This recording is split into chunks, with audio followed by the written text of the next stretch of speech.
All right, thank you, Danny. Ready to go? You guys ready to I'm go? actually here for the neuroscience conference, so I'm not sure what I'm doing here, but no, just kidding. So I'll introduce myself real quick, and then we obviously want to hear from Zack.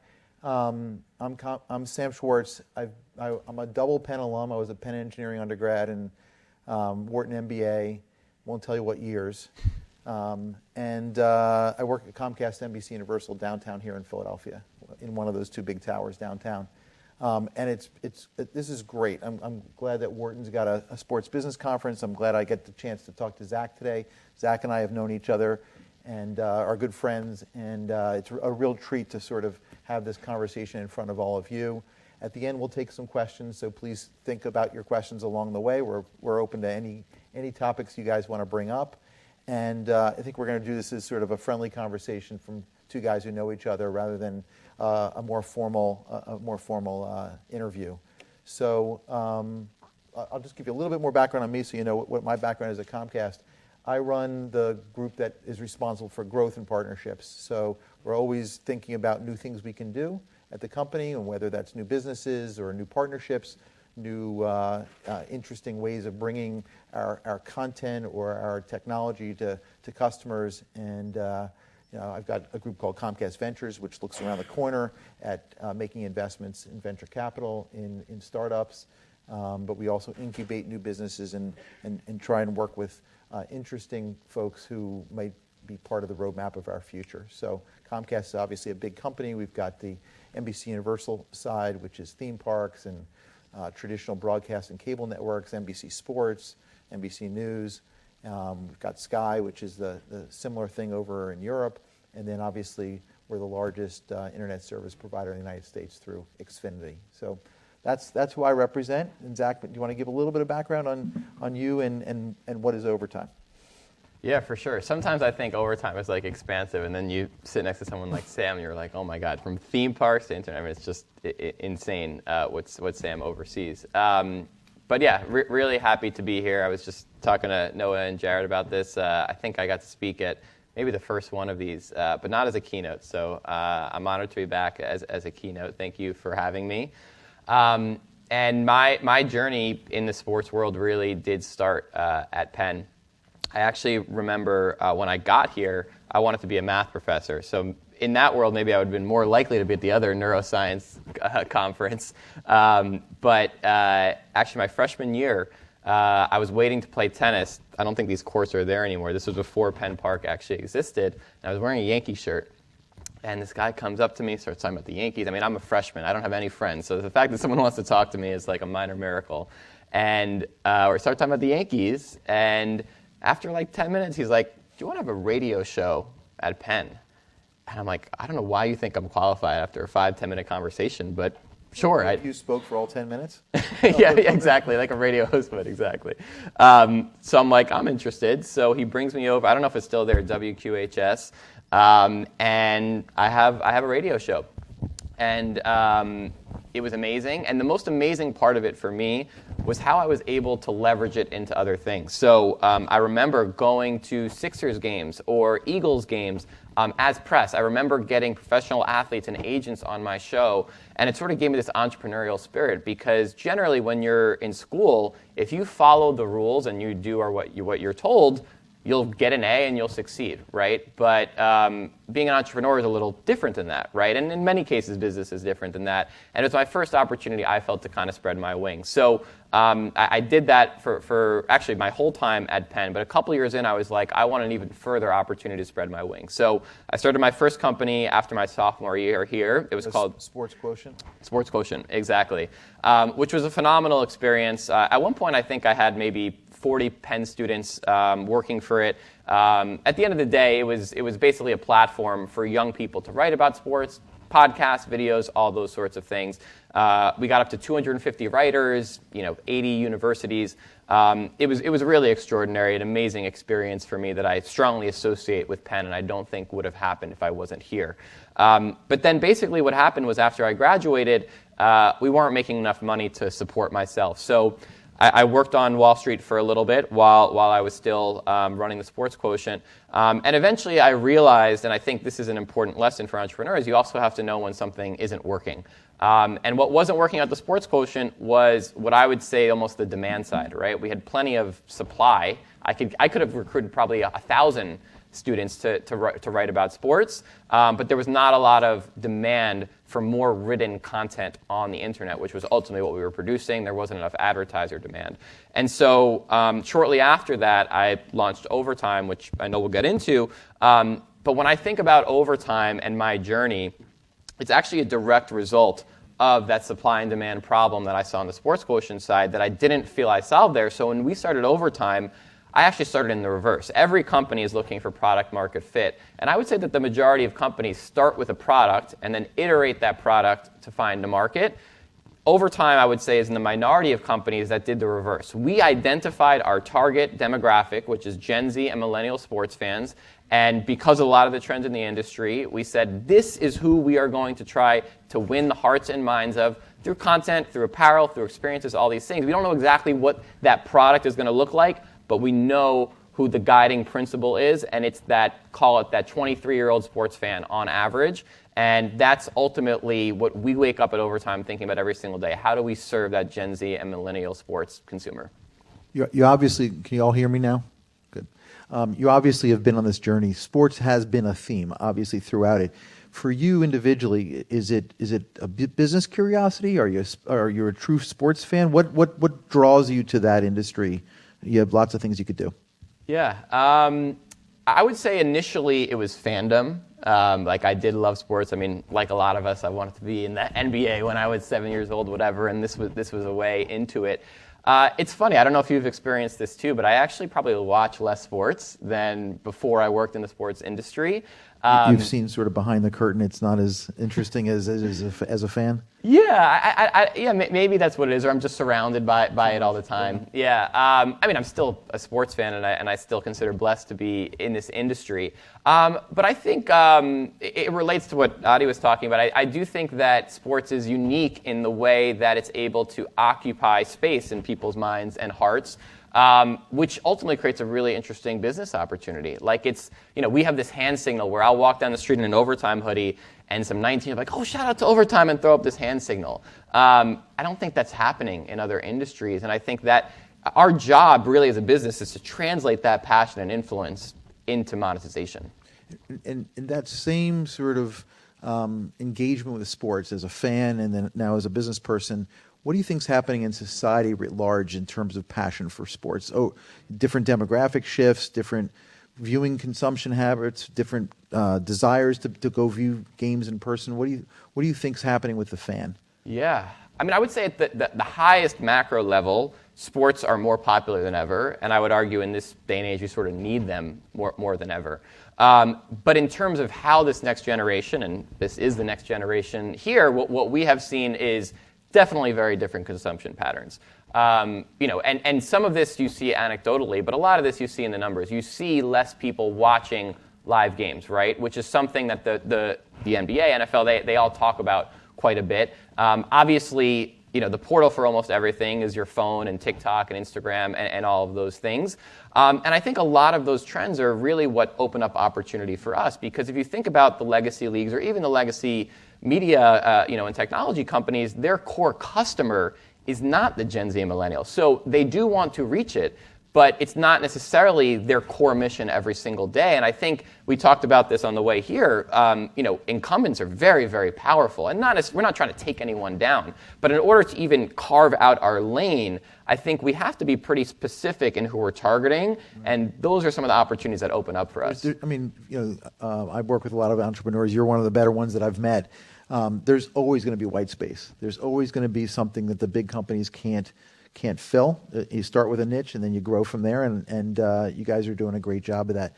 So maybe talk a little bit more about Overtime. What's the origin story there? How'd you meet your co-founder, and what are you working on these days? Yeah. So I think this is just sort of a life. They say luck is preparation meets opportunity, and sometimes when I heard that, I just like, okay, whatever. But I do think that's. I think it's actually true. because you don't know what opportunity is going to lead to what. You really don't. And so, I mean, obviously, we're busy people, but I still try to take almost any opportunity I can because you really don't know where different things can lead. And maybe I'll turn what someone is asking for from a half an hour conversation. Maybe I'll say I have 5 minutes, right? Because that's all I have, but there's still maybe an opportunity there. And so, this was towards the end of my running of the Sports Quotient. I got offered a random intro to my current co-founder, Dan Porter, and we just had a similar understanding of this space and of this world and where we thought it was going to go. He's not actually of the generation. He's more similar to your age, probably. But I think in that sense, age is actually, it's not that important. It's actually a mentality and an understanding and really a curiosity that I think guides entrepreneurship more than anything. But really crazy. I did not find this out until after we were working together. My college advisor here at Penn was Dan, my co-founder's father. Like, just an insane coincidence. And it's funny because Dan, like me, is very hard charging, and we're very ambitious, and we work really hard. And I remember when I got to Penn, you take generally 4 classes your first semester. I was like, no, I want to take 5. And he was like, no, you should take 4. His dad was like very laid back. And the next semester I was like, I want to take 6, 7. So not really like father, like son, but it's a funny coincidence. And how do you and Dan divide up your roles, and maybe talk a little bit more about the founding of the company as well? Yeah, for sure. So in the early days, you just have to be willing to do everything, right? And roles and responsibilities are not nearly as important as just getting the work done. And you're so small that you don't have to worry so much about communication because you're all just right there, right? And this is pre-COVID as well. And I think that if we had launched during COVID, I don't know if the whole thing really works because you have to get to know your co-founder and your early employees really, really intimately. So because of that, we were able to really be very dexterous in what we handled. So we have direct reports, but it really day to day it changes, and you're just trying to respond to the marketplace. And your consumer is really your boss. Even today, we always say the consumer is really the boss. Now, we're 7 years in. We blessed to have 300 employees, and so that requires some more delineation. I mean, you don't want, we have offices in 4 different cities. You don't want someone hearing something from me and then also from Dan and being like, wait, those don't exactly line up and blah, blah, blah. So essentially, I would say that these days I'm very focused on sort of what I would say the external of the company and making sure that the narrative around overtime is correct and understood, because our core consumer, as I said, is the 25-year-old. And a lot of key decision makers at companies that we care about are not necessarily in that demographic. So it's a really important thing, whether that's a potential investor, acquirer, brand partner, other revenue media rights partner. It's really important that they understand the influence that we have over the next generation. And so I do spend a lot of my time on that. So the company, you said it before, started off with a vision about how to serve a particular demographic. What was being underserved about that demographic that you thought you could fill? Yeah, from traditional sports leagues. Yeah, I think a bunch of things. I think one is we talked a little bit about storytelling and communication, and sort of we talked about this off stage, the importance of that. And I think it's important in so many different walks of life. But I would say particularly in your business career, it's going to arguably the most important thing, how you're able to articulate whether that's your own company or your job or the company you're working for, whatever. But I think ultimately, I also view that from a media lens, in that the voice that you're speaking in and the vernacular and the language, that's a big part of how you get into the hearts and minds of a person, right? Am I talking in a way that resonates with you? And ultimately, if you look at overtime content, there might be some words or captions or whatever we're doing that, maybe a 55-year-old doesn't even quite know what we're talking about. And that's okay, because to the 25-year-old, you're like, oh, overtime, they speak to me. When I talk to young people, they say overtime, it feels like my friend. So I think a big part of it is simple, but it's really catering in that way. I think another thing that I would really talk about as well is a sense of community and belonging, and not just one-to-many conversation. We respond to almost every single DM, comment. We have a relationship with the audience that, to me, is the new wave of media. One of the things I've noticed about overtime and the way it promotes its athletes, its games, its teams. It's friendlier. It's not controversial. You're not trash talking people. What's that about? Yeah, I think that this next generation is actually very positive, and they're looking for positivity. I mean, I think the internet gets a bad rap for people arguing stuff. I actually think that's mostly old grouchy people a lot of times doing that arguing. I find that young people tend to be positive, not just positive, but hopeful, right? And we saw this quick clip of our Amazon series, right? That series, and really a lot of our content, is about the hopes and dreams of young people, which, those athletes are between 16 and 19, but, I'm 31, and that's very interesting to me, and it's very relatable. So I think those are some of the aspects that we see in our content really resonating with young people. At NBC Universal, obviously, we cover the Olympics every 2 years now, winter, summer. We've got Paris coming up in next summer, which I'm really excited about. Audiences have changed their taste there. We do more storytelling as well. Often we cover every event, every sport, every match, every country's athletes. Doesn't really solve the problem for folks. They're really, when we start telling the backstory, you visit their hometown, you talk about their origin, that's what kind of resonates in an environment like that. There's so much content to consume, but the stories seem to bring the audiences in. I 100% agree, and I'm not just saying this because we're on stage together. We actually talk about the Olympics as maybe really the first, and you guys obviously doing the media all around it, is maybe the first and maybe the most powerful entity in terms of the connection of storytelling to actually driving live viewership and consumption and just interest in it. So absolutely, and you just touched on something that I think is actually really important, which is that, I think there's this idea that the next generation doesn't have attention span. Which I think in some cases is true, in some cases is a misnomer. I mean, people will watch Netflix for 3 hours, or they'll watch someone streaming video games for 3 hours. So I think it's about the type of content. I do think something that's true, though, is, especially for the next generation, you don't always want to spray so wide, right? And so one of the things that we tried early on that did not work was we went really wide with our coverage of the next generation of athletes. I wanted to build almost like the sports center for every single high school, and there's just not appetite for that. So instead, we focused on the best of the best and the best stories. And I think when the Olympics has their few stars, I would argue that Michael Phelps did so much more, even for other Olympians, and every hour you spent on Michael Phelps actually helped all the other swimmers rather than necessarily doing a profile on every single swimmer, and that concentration is actually important. Yeah, I think you see that even now. Netflix and others are doing these feature shows around sports, right, in tennis and Formula F1 and other places. Football now, Football, it's really bringing in new audiences because of it starts with storytelling, and then they get interested in the sport. And I think the other thing, too, is that this next generation has a higher expectation and threshold for intimacy, in a sense. Because if you think about a YouTube creator or an Instagram or TikTok creator, they're really bringing you in, right? There's still obviously a screen between you, but even physically, I think psychologically you feel closer to them because they're in your hand. You're actually touching them in a sense. But just the way that creators interact with you, again, it's sort of overtime-ish where it's not just one-to-many, it feels more one-to-one. And so I think that legacy companies have to also think about that too.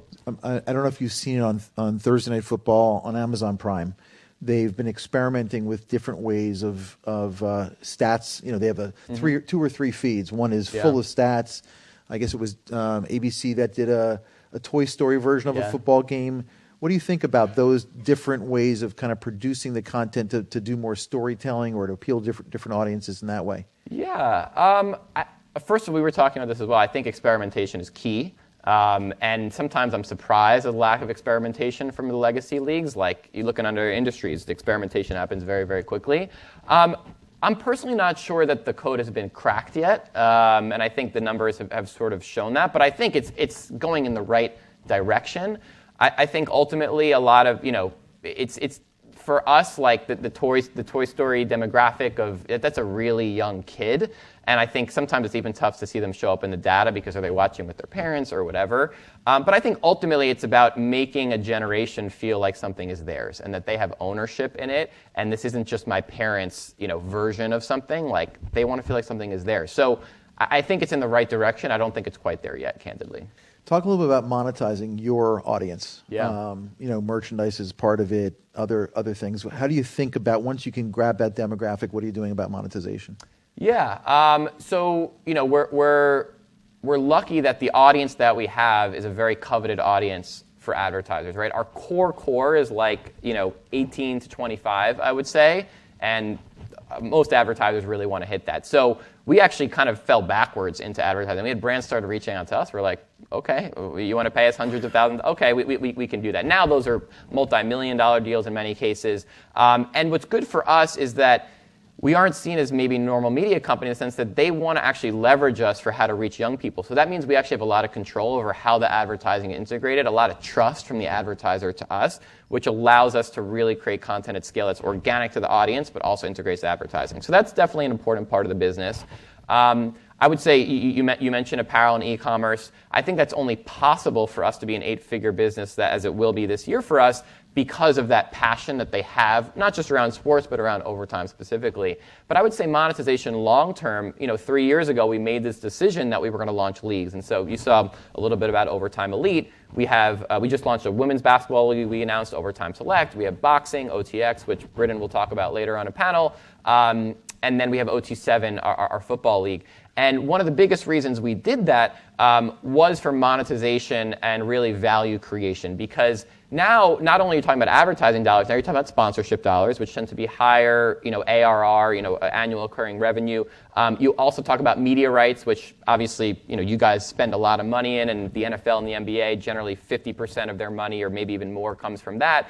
You talk about licensing and merchandise. We have a multi-million-dollar deal with Topps for our athletes to have trading cards. So it opens up a lot of different revenue streams that we're still sort of unpacking because the leagues are younger than the company itself. But I would say in the next couple of years, league revenue will surpass media revenue for us. Fascinating. I think if you can sell somebody a sweatshirt, honestly, you've sort of succeeded, because then they feel some pride in that brand. They want to show it off to others, and you've kind of jumped that where they feel connection. Exactly. Feel right? Yeah. You talked about the 4 leagues you've got today. How do you pick those particular sports? What is it about? You got 2 basketball leagues, boxing and football. Yeah, it alludes to something that I mentioned earlier, alludes to this, which is ultimately, we talk about this like the audience is our boss, right? And so if you think about the biggest sports in this country, and to an extent the world, obviously so far we haven't done soccer or cricket, which are obviously huge globally. But if you think about big sports, like you're going to, especially in this country, you're going to think about football, obviously first. You're going to think about basketball in this country, but also increasingly international. And we've been covering those sports for a long time. Boxing, I would say, had a slightly different twist to it for a few reasons. One is that, and this goes back to you asking me about my current role at the company and narrative and storytelling. It's important, honestly, that people don't view us as a high school sports company. I actually believe that the opportunity in high school sports is pretty big, but ultimately, I've been in many rooms where people said, oh, that's just the high school sports company. And for whatever reason, you get put in a box, and ultimately, we're not a high school sports company. We're a young audience company. And we're not, when I say young, I mean that, that 13 to 35 demographic. And so by going into boxing, people actually ask me the question. They're like, wait, so you have high schoolers boxing each other? I'm like, no, it's an opportunity to rewrite the narrative and say, actually, no, these are 25-year-old boxers. And our audience is actually mostly over the age of 18. It's not a 5-year-old, sort of media company. So part of it is narrative. Part of it is the audience. It's the 4th most popular sport amongst our audience. And part of it is sort of institutionally, boxing in many ways is broken, and there's opportunity. So you have to look for the opportunity, the narrative, the consumer, and also, of course, the monetization and the brand interest and all that stuff. You're a business guy getting into what I would call a creative business. It's not just a media, not just a publishing business. How do you begin to build the talent, think about the storytelling? Is that something you dabble in, you get your hands in, or do you have others who think about that? It's such an important part of the entire business model. Yeah, I would say a lot of it is empowering people. We empower specifically, generally a lot of young people. They don't have to be young, but we want people that understand what we're trying to accomplish for that next generation. So I think a lot of it is that. I think a lot of it is risk-taking.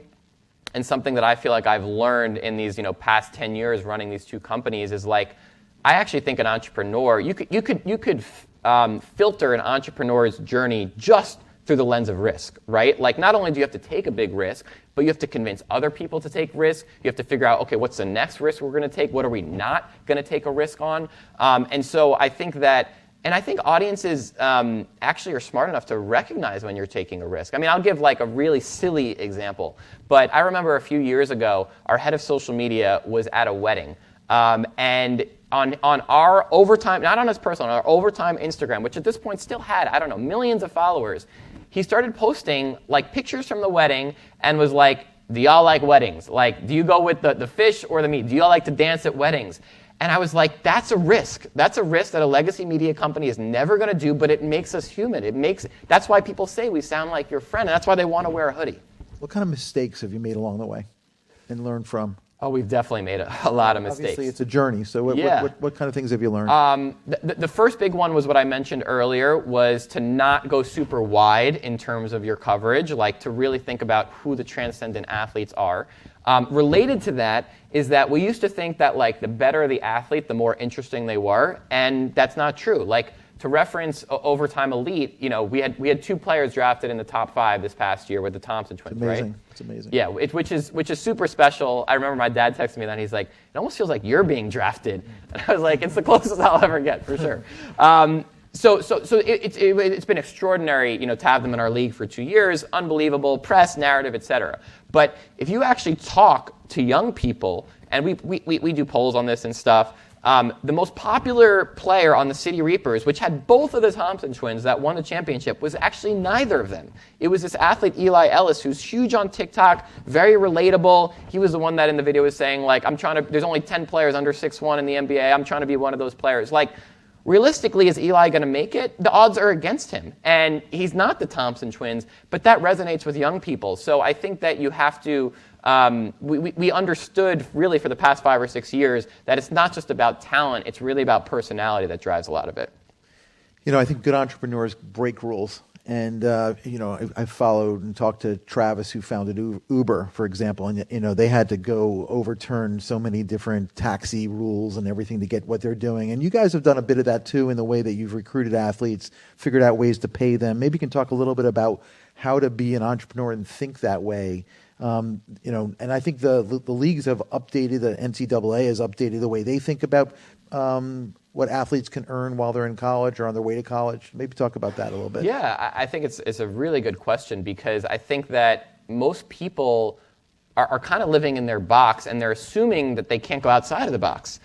But most of the time you actually can, right? And it's really just tradition or someone telling you that you can't that's holding you back from that. And I think, you know, it's really interesting you mentioned the Travis thing. I read this article recently that I just found so enlightening. It was, you know, there's this thing that, you know, probably has been said many times in the halls of Wharton, which is that culture beats strategy, right? And this was sort of an article extending that. And it talked about how, well, okay, what type of culture beats strategy, right? And they actually used Uber as an example. And Uber, you may know, doesn't actually have, especially in the early days, did not have a great reputation for culture, whether fairly or unfairly. But this article actually basically argued that for the industry that Uber was in, which was actually very contentious, very rule-breaking, even going up against governments and stuff, like that the culture of almost contention inside, it actually worked for them. And if you look at Lyft, which maybe had a merrier culture, obviously they're still super successful,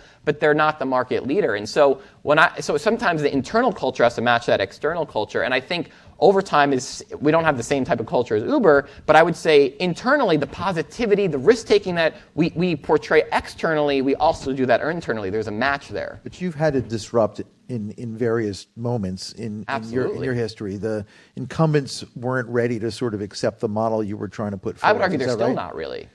In what way? I think ultimately... Yesterday you did a deal with the NFL, so there's some acceptance going on of sort of the model that you've got, and now they're being able to embrace what you could bring to them. Yeah. I mean, I'll give a little bit of an answer, but then I would love to flip the question on you and say from sort of the more corporate side, like, and I'm sure you face this all the time, like, you're probably a champion of change and younger companies like ours. I'm curious the headwinds that you face internally, but I think I think, and this goes back to what you're asking about. I think a lot of it is just education, right? Like someone like yourself, we were talking about this, like how many calls and things do you have to worry about to just keep the core of the business going and growing? Like there's not always so much time to think about innovation, and that's the advantage of a startup. Like that's all we can actually think about. We have to think about innovation. So and don't take the rules as given. Exactly, right? yeah. That your willingness to challenge them. At our company, we're probably a Fortune 50 company. We're a large company, and we've got over 200,000 employees. We've got unions. We've got sports leagues to deal with. We've got customers. A lot of different pieces. Maintaining an entrepreneurial spirit is critical to what we do. That's why I'm there, and or else I wouldn't stay. And there's a lot of different, by interacting with entrepreneurs through our venture fund, by acquiring entrepreneurial companies over time, by hiring for people who can break rules and can think differently. It's not easy because politics creep in large companies, and you have incumbent businesses that you have to protect. But I think it's a really important point and an important part of trying to differentiate yourself for the future, to think that way. Yeah. Okay, since I got you talking, can I ask you another question? Sure. So, it's kind of low-key insane to me that I'm the keynote and you're the mod. This guy reports to the CEO of a 200,000 person company. It's insane that I'm on stage with you, and I appreciate it. But you asked me a little about my journey, but I'm looking at you and I'm like, how did you get to this point, and what were sort of the key? For me, I feel like when I reflect, there's key moments of things that happened to me or I did. Are there moments like that for you? So I'm very lucky. I joined a company here in Philadelphia where my parents live, and I've raised my kids. Which when I started, I've been at Comcast for 24 years. And when I started, Comcast had 5 million customers in the United States as a video and internet provider. Today we have 30 million, and we own NBC Universal, and we own Sky. So it's all about growth for us, and attaching myself to that early on. A little bit like you attach yourself to your partner early on, and the journey that you've been on has been fantastic for me. We have a lot of people in my company whose job it is to deliver the quarter, and it's a big job, right? There's always going to be challenges and opportunities and things to manage through. That's not my job. I'm very lucky because that's not what I'm good at. I don't operate businesses in that way for the quarter and drive revenue. I do something else, which is I have a great team of people that I work with who envision what the future opportunities can be and what we can take from the platform that we have to go build towards that. And that's what turns me on. And I was an engineer undergrad, so I understand the technology side of it a little bit. Got a Wharton MBA, understand the business side. I've done strategy work, have been an investor. You put those together, and it's sort of what you need for me to go take this great platform and go move it. And a little bit, Zack, you and I have been friends. The greatest treat I have in my job right now is that my CEO doesn't come to me and say, okay, you need to work on this today. It's a little bit like entrepreneur. You need to work on this. This is what you're going to spend your day or your week working on. Instead, he comes to me and says, what should we work on this week? And to have that autonomy in some ways to be able to drive that business forward using all the relationship skills and all of the strategy skills and the deal making skills and then the resources that we've got, the platform we've got, is a real treat for me. That's amazing. So. I noticed embedded in that answer, I asked him about his journey, whatever, but when he started to talk about his role, he said but then he actually switched it and he said my team, and he changed it to we language. And I think it's just a really important lesson, the people that have mentalities that are not saying, oh, I did this, because in reality, one person really can't accomplish that much. It really is a team mentality, so I picked up on that. But I'm curious, you manage a lot of people. How do you think about team and culture building and all of that? I could talk for an entire keynote just on that topic, but it's I think it's an important moment specifically to answer that question, especially when you're navigating a large workforce that's diverse, that's international, that's built up of different demographics, including the ones you address. And, I think pre-COVID, it felt like we could have one culture that addressed a lot of that. And it feels today like, we've got to personalize that culture to the individual. What are they looking for? Some people want to be remote. Some people want to be, career seeking. They want to be the next CEO. Some people don't. They just want an interesting job. I sort of measure myself. We're back in the office about 3 or 4 days a week now. Not full 5 days, but we are in the office. We're not fully remote or anything. My objective is to get, when somebody leaves the building at the end of the day and they spend a day with us and they're an employee, I want them to feel and say to themselves, I'm glad I came to work today, and I'm going home with a smile on my face to spend time with my family. And that's been hard. It's a hard journey right now. People, we're asking a lot of our managers to manage through things that they were never trained to do. How do you evaluate and manage a remote workforce? How do you manage through all the change that's going on? We're in the media and the telecom businesses. Those are two of the fastest changing things. That, to me, that's exciting. To some people, that change that's too fast can be really unnerving. So you have to sort of find the right mix of people in the right positions. Yeah. So. Not to cut you off, we're like turn to the audience for some Q&A. Perfect. Let's do that. All right. Thank you, Danny. Anybody brave enough to ask the first question? We'll remember you if you ask the first question. Yeah, exactly. Back row. That's. What's overtime doing about name, image, and likeness for your athletes? Do you control that, or do they get to control that on their own? It's a great question. I actually remember. You want to repeat it for the. Yeah. You want. Yeah. So basically, he asked what overtime does around NIL, name, image, likeness. Very full circle, because I took a class here, sports law class, with Professor Andrew Brandt. I don't think he still works here. And I wrote a paper around actually how I thought college athletes should be compensated. I can't say this for sure, but I feel like some of the things that we did as a company in terms of player empowerment and paying athletes, maybe it's related to some of the changes that we've seen at the NCAA, and I expect there to be more changes.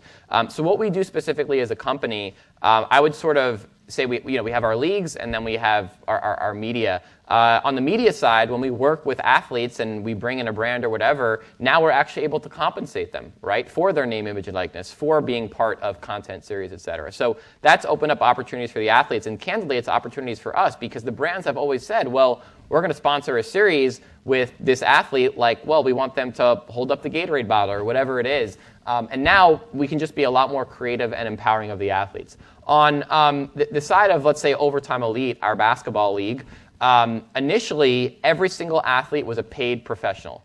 And so, the Thompson twins made hundreds of thousands of dollars at OT before even getting to the NBA. But once the NIL change happened, what we heard from athletes was actually now we don't want to get paid they want to get paid to play basketball, but they don't want to lose their NCAA eligibility. So now all of the athletes at OTE are not paid professionals. They're actually on scholarships, just like if you went to a high school or boarding school, but they have ability to make NIL money. And we educate them on that. Obviously, we grow their following, so their NIL power is greater. So I'm a big proponent of NIL and helping athletes make more money. I think we've got time for one last question. Yep. I saw a hand there in the front. Yep.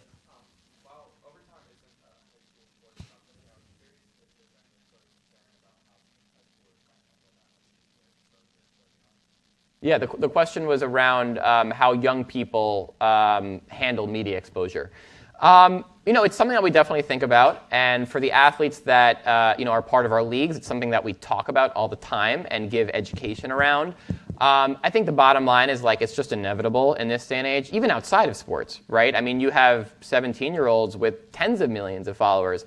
So I do think a lot of it is education, but I think a lot of these athletes don't get enough credit for how much they actually understand the ecosystem. But ultimately, like anything in life for young people, I think it's about the support system around them, which in some cases we can impact, in some cases we can't. Great, Zach. Thanks for having us, guys. Thanks to Wharton for having us. Thank you. This has Thank you, been a Sam. lot of fun.